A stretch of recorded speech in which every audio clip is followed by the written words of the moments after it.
Olá, queridos irmãos e irmãs que nos acompanham no nosso grupo de estudos Jesus, o Bom Pastor. Que a paz de nosso Senhor Jesus e o amor de Maria esteja com cada um de vocês. E hoje nós vamos começar a falar de uma forma mais detalhada sobre a Santa Missa, parte por parte. Você sabe qual o significado e a importância da Santa Missa?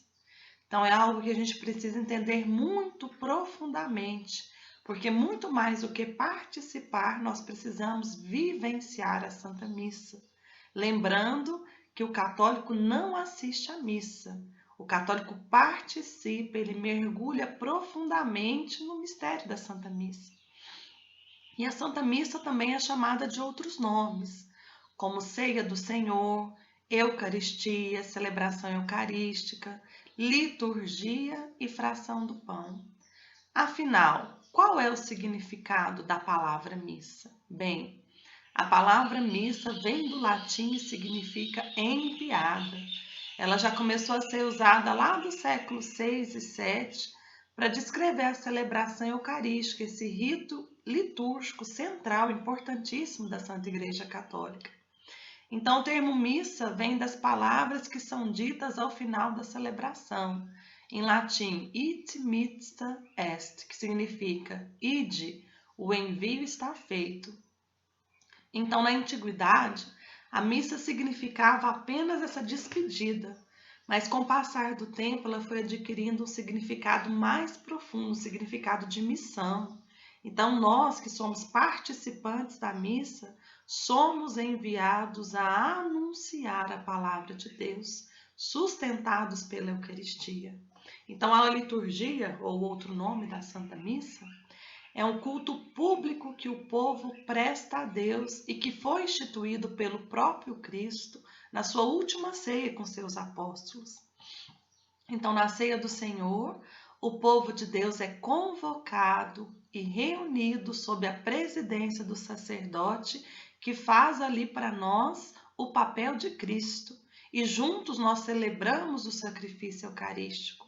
Então, Cristo está presente tanto na Assembleia Reunida, quanto no ministro, na sua palavra e de forma permanente nas espécies eucarísticas, o corpo e o sangue de Cristo. E a Santa Missa tem duas dimensões. A primeira dimensão é a dimensão de sacramento, porque nós atualizamos a ceia pascal. E também tem a dimensão de sacrifício, porque ali é atualizado o sacrifício, a redenção de Cristo na cruz por cada um de nós. Então, lá no Catecismo da Igreja Católica, o número 1326 está escrito: finalmente, pela celebração eucarística, já nos unimos à liturgia do céu e antecipamos a vida eterna, quando Deus será tudo em todos. Em sua palavra, a Eucaristia é o resumo e a suma de nossa fé. Nossa maneira de pensar concorda com a Eucaristia e a Eucaristia, por sua vez, confirma nossa maneira de pensar. Então, nós observamos que o Catecismo vem nos dizer que a Eucaristia é o ápice, é o centro da nossa fé cristã. E ela também é um antegozo do céu. Nós estamos no céu, na presença de Jesus. Jesus aí está em nós. Então, nós temos essa oportunidade de conhecer melhor, aprofundar, para que nós possamos aproveitar cada dia mais os efeitos da Santa Missa em nossas vidas. Então, nós precisamos celebrar bem aquilo que nós acreditamos como verdade de fé e crer naquilo que celebramos, crer nessa presença viva e real de Jesus na Eucaristia. E a Santa Missa é composta por duas partes essenciais, que são interligadas entre si e tão importantes uma contra a outra, que é a liturgia da palavra e a liturgia eucarística. E para o melhor aproveitamento desses efeitos da Santa Missa, é preciso nos preparar com antecedência. Tanto as pessoas que vão servir, organizar a liturgia, tanto os fiéis que vão participar da Santa Missa. E o apóstolo Paulo ele nos orienta para que a gente não participe da Santa Missa de qualquer jeito. Lá em 1 Coríntios, capítulo 11, versículo 28 a 29, está escrito: Examine-se cada homem a si mesmo, e então coma do pão e beba do cálice. Pois quem come e bebe indignamente o corpo do Senhor, come e bebe a sua própria condenação. Como é importante, né, estarmos conscientes do sacrifício da Santa Missa, da importância da Eucaristia, o alimento que nos alimenta na nossa vida espiritual, e celebrar dignamente, né, reconhecendo o valor, o significado de cada etapa, de cada sinal, para que a gente realmente possa crescer espiritualmente, para que a gente realmente possa melhor aproveitar todos os frutos que são nos oferecidos. E o sacrifício oferecido em cada Santa Missa é aquele mesmo sacrifício que foi oferecido na cruz, só que agora de forma incruenta. O que quer dizer isso? Sem sangue, sem derramamento de sangue. E além da divisão da missa em liturgia da palavra e liturgia eucarística, nós também podemos subdividi-la, dividi-la em partes menores, mais detalhadas, que são os ritos iniciais, a liturgia da palavra, a liturgia eucarística, o rito da comunhão e os ritos finais. E antes de nós conversarmos um pouco mais sobre a Santa Missa em si, nós vamos falar um pouco daqueles minutos, aquele tempo que antecede, horas ou minutos que antecedem a nossa participação na Santa Missa, que também são importantes porque são preparatórios, vamos preparar para estar ali com Jesus. Então, as pessoas que vão preparar a liturgia, quem são essas pessoas que vão servir? Os leitores, comentaristas, coroinhas, os ministros eucarísticos, da Eucaristia, etc. Essas pessoas que vão participar precisam estar na igreja com pelo menos 20 minutos antes da celebração, que elas precisam organizar tudo, sem correria, com calma, observar tudo que está sendo feito, para que aconteça da melhor forma possível, não falte nada, esteja tudo no lugar. Os leitores, de forma muito especial, precisam preparar anteriormente as leituras bíblicas, treinar a dicção, falar bem, pausadamente. Quando chegar na igreja, chegar mais cedo também para conferir o lecionário, se a leitura do dia foi marcada corretamente, porque a leitura deve ser feita assim, não no folheto, mas no lecionário. E outra dica muito importante para todos nós, muito cuidado, zelo na hora de nos prepararmos para ir para a Santa Missa com as nossas roupas. Tem roupa de ir para clube, tem roupa para festa e tem roupa para ir para a igreja. Então, que seja uma roupa mais sóbria possível, para que a gente possa, participar bem e não levar outras pessoas a pecarem. Por quê? A Santa Missa, o centro precisa ser Jesus. Então, às vezes, com descuido das nossas roupas, principalmente nós mulheres, às vezes uma roupa curta demais, uma roupa às vezes com decote grande demais, vai fazer com que outras pessoas que ali estejam deixem de reparar no centro, que é Jesus, e comecem a reparar nas nossas roupas. Então, tenhamos esse cuidado, esse zelo, por aquilo que nós vamos vestir, respeito a Jesus e um respeito às outras pessoas que ali estão. Tem hora e tempo para tudo, tenhamos esse zelo. Então, outra dica muito importante, o jejum eucarístico, precisa ser observado. O que é o jejum eucarístico? É a gente se abster de alimentos 1 hora antes de comungar. Então, a gente não deve comer e beber nada além de água antes, 1 hora antes da comunhão. Então, vamos dar um exemplo. Por exemplo, se a missa começa às 16h30, provavelmente nós iremos estar comungando às 17 horas. Então, a partir das 16 horas, 1 hora antes, nós não vamos comer e beber nada além de água. Mas se a pessoa fizer uso de remédios, bem, não tem problema, ela está liberada do jejum eucarístico, assim como os idosos que não puderem ficar em jejum também estão liberados de fazer esse jejum eucarístico.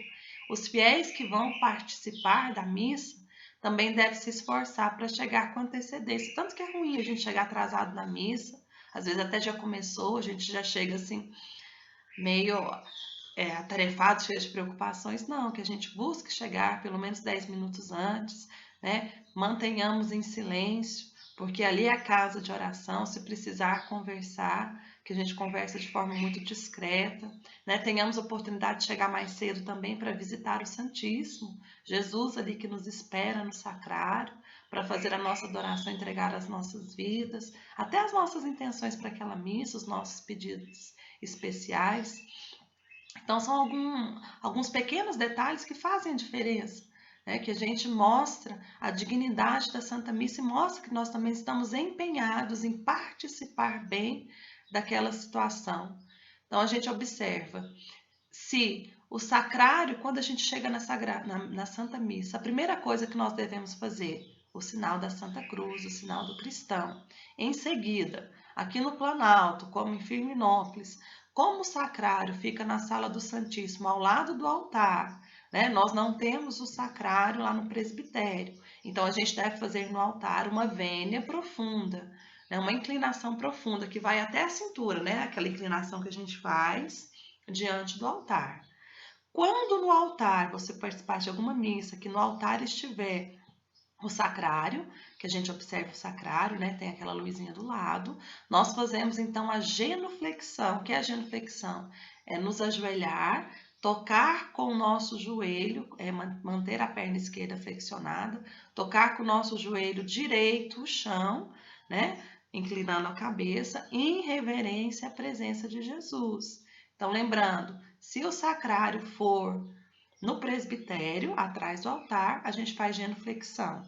Se não for, como é o caso aqui de Firminópolis e Novo Planalto, a gente faz apenas uma vênia profunda diante do altar, né? Muito cuidado. Quem for servir que estiver passando ali atrás do altar, às vezes a gente vê a pessoa faz a vênia para a cruz. Não é assim, né? A gente retorna e faz ali sempre a vênia para o altar, onde acontece o sacrifício de Jesus. E a gente observa então que a Santa Missa possui uma beleza que é encontrada nessa harmonia, nessa ordem que precisa ser seguida para um bom funcionamento, para que a gente possa aproveitar melhor, para que tudo saia conforme o que precisa acontecer. Mas o mais importante é levar a nossa alma a Deus. O mais importante é o nosso encontro pessoal com o Senhor. Então, tudo isso, as nossas posições, aquilo que a gente faz, né, o que a gente observa, o nosso silêncio, né, o levantar, o sentar. Então, tudo isso faz parte da Santa Missa para que a gente consiga entrar mais perfeitamente em sintonia com o Senhor. Então, a gente vai observar. Agora, entrando na Santa Missa em si, a primeira parte da Santa Missa é formada pelos ritos iniciais. Qual é a finalidade do rito inicial? A finalidade é acolher os fiéis e introduzir no clima da celebração e preparar para os outros ritos da Santa Missa. Então, o rito inicial também tem algumas divisões dentro dele. Ele é formado pela entrada do sacerdote, pelo sinal da cruz, saudação dos fiéis, pelo ato penitencial, pelo glória e pela oração de coleta. Então, sempre quando a gente chega na Santa Missa, começa ali o comentário introdutório, que geralmente é feito por um comentarista da celebração. E uma dica, esse comentário precisa ser curto, né? Em geral, o comentarista anuncia as intenções dos fiéis e nos situa no tema que será abordado durante as leituras. E a Assembleia tem a possibilidade de ouvir os comentários sentada. Após o comentário inicial, então, nós temos a entrada do sacerdote, que acontece geralmente com um cântico, dando início à celebração em si. E essa entrada favorece a união dos fiéis e introduz no mistério do tempo litúrgico, e além de acompanhar essa procissão. Entram juntamente com o padre, o diácono, se houver, todos aqueles que irão participar, servindo naquela Santa Missa. Então, o processo de entrada, essa procissão, deve ser algo solene, que nos recorda que Deus é quem nos convoca e nos une. Então, essa procissão significa o trajeto feito por Cristo até o Calvário. E nos lembra também que todos nós também somos peregrinos a caminho do Pai, a casa do Pai. Então, nós fazemos essa caminhada espiritual juntamente com a procissão de entrada.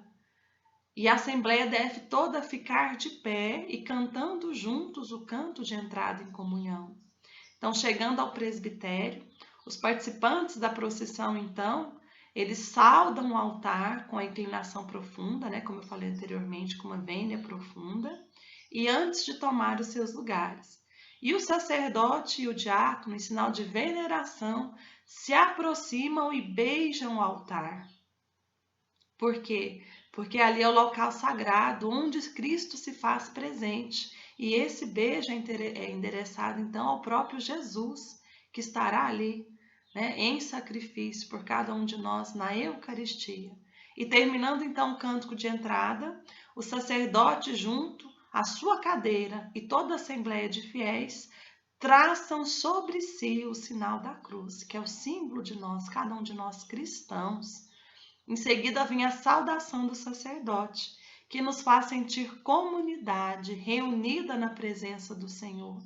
E com essa saudação e a resposta da Assembleia, se manifesta então o mistério da Igreja reunida.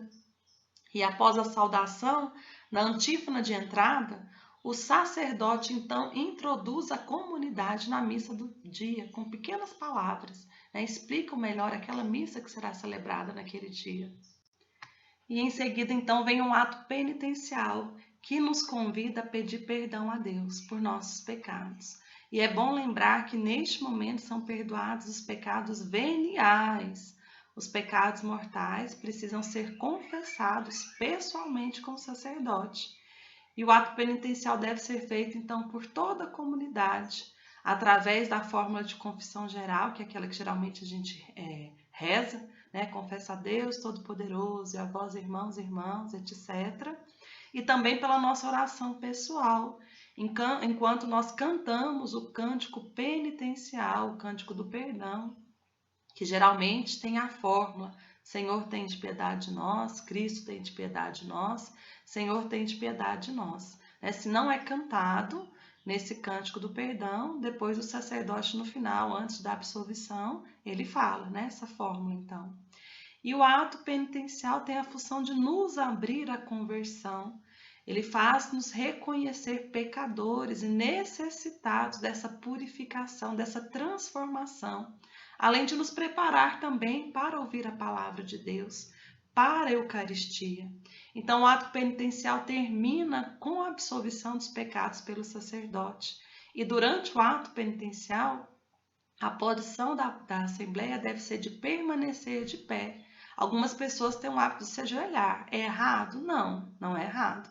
Mas a instrução do missal romano é de que fiquemos todos de pé nesse momento.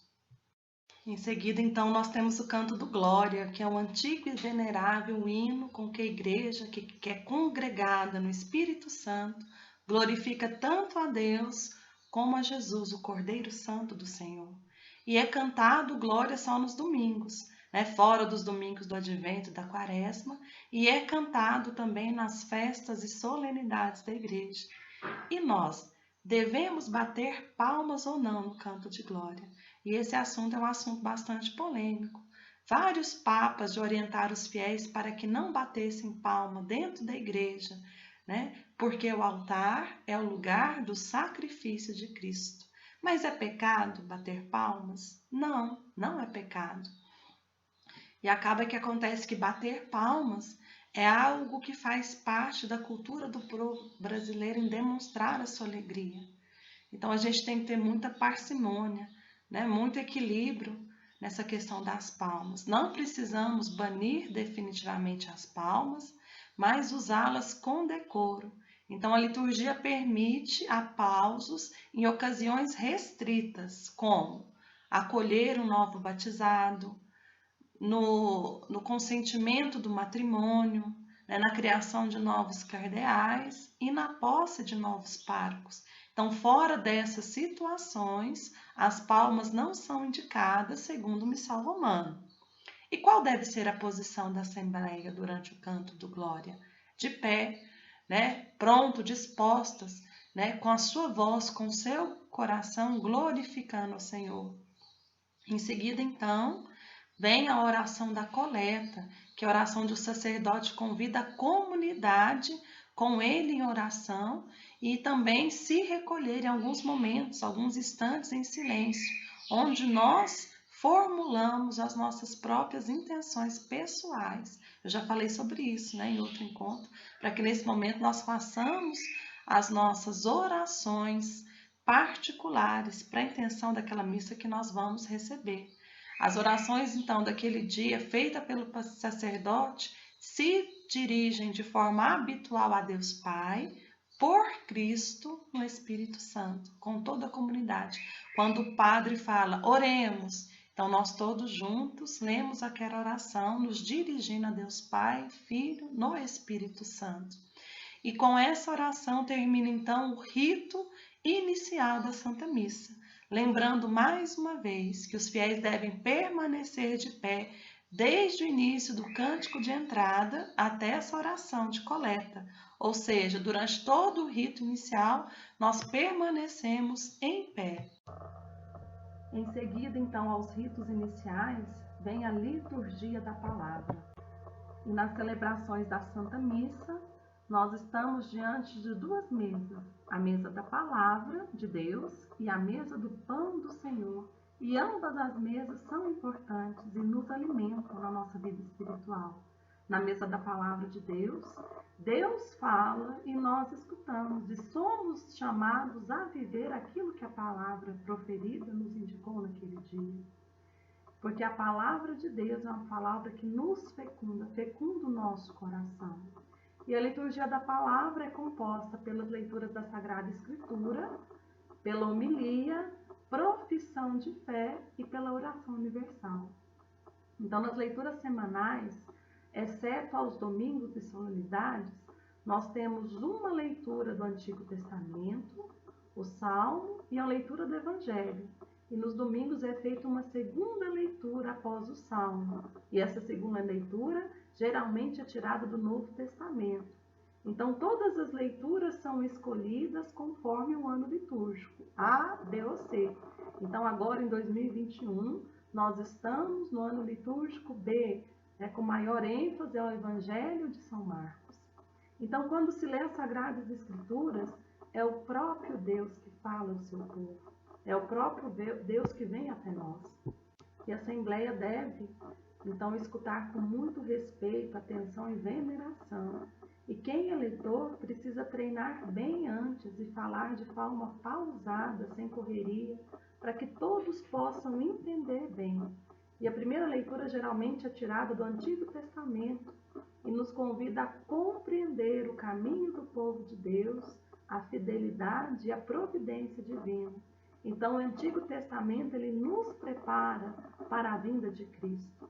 Os salmos geralmente são cânticos de louvor que respondem à primeira leitura e expressam a alegria, a esperança e os louvores de toda a comunidade. Geralmente precisam ser cantados. A orientação do missal romano é de que sejam cantados, ou pelo menos o seu refrão deve ser cantado por toda a comunidade. Então, nos dias de domingo e solenidades, temos então a segunda leitura, que são tiradas das epístolas, ou seja, das cartas de São Paulo, ou de São João, de São Tiago. E nela nós mergulhamos nos ensinamentos e na vida de Cristo, por meio dos apóstolos. E durante a primeira leitura, os salmos e a segunda leitura, a comunidade é convidada a ficar sentada, de forma confortável, mais atenta às leituras, em silêncio, saboreando a palavra de Deus. E as leituras de salmos devem ser sempre proclamados do ambão, ou também chamados de mesa da palavra, e lidas no lecionário. Por isso, tanto os leitores quanto os salmistas devem conferir as leituras no lecionário antes do início da Santa Missa. E após a primeira leitura, o salmo e a segunda leitura, quando houver, nós fazemos então a aclamação antes da leitura do Evangelho, cantando o Aleluia ou outro cântico, saudando e acolhendo o Senhor que vai nos falar no Evangelho. Então toda a Assembleia nesse momento deve ficar de pé e cantar. Então o sacerdote ou o celebrante proclama do ambão, a mesa da palavra, o Evangelho que vai narrar a vida e os ensinamentos de Jesus, que é o Verbo de Deus que se fez carne no meio de nós. Em seguida, o celebrante vai fazer a homilia, né, explicando melhor ao povo os aspectos importantes da leitura, fazendo então uma ligação das leituras com a nossa vida, trazendo para a nossa realidade, né, aquilo que foi proclamado. Então é seguido por um breve momento de silêncio para que a gente possa internalizar aquilo que foi dito, né, mais um pouquinho estar na presença do Senhor, daquela palavra que foi dita, meditar, para então nós seguirmos para a profissão de fé, que é o creio. Pode ser cantado ou então recitado por toda a Assembleia. Então, durante a leitura do Evangelho, a comunidade permanece de pé, em prontidão e escuta, e na homilia fica sentada. Na profissão de fé, nós ficamos novamente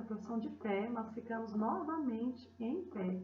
Então, certamente você já observou que proclamamos nas missas duas profissões de fé diferentes, né? Uma mais curta, que é também chamada de símbolo dos apóstolos, que geralmente são usados aos domingos, e um outro mais longo, que é chamado símbolo niceno-constantino-politano, que é usado na solenidade.